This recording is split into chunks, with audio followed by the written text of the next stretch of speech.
Hello, this is Kyle Byron, the Toronto Nutritionist, and we are talking about immunity and exercise. So as you can see, as your exercise intensity goes up, your immune system is less effective and you are at a high risk for picking up an infection, whether that's an upper respiratory tract infection or something nasty. And of course, these days everyone is worried about COVID-19, and that is the purpose of this video.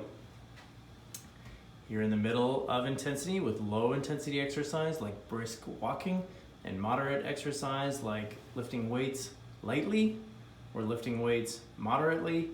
That helps our immune system, okay, in case you have some immunity issue or something like that that is happening.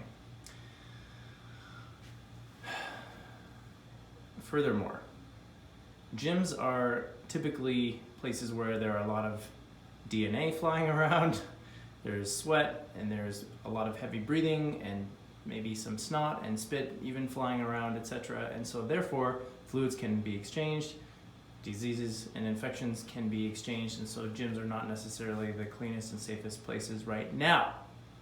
That being said, if you use common sense, maybe you wear a mask, maybe you wear gloves, you certainly do not touch your face.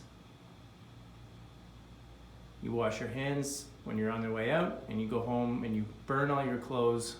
Just kidding. You wash your clothes and you take a good shower with an antibacterial soap or just a regular soap.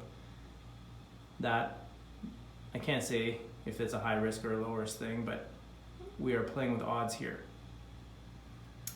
So do your best to avoid high intensity exercise if you are worried about your immune system. Take care of yourself.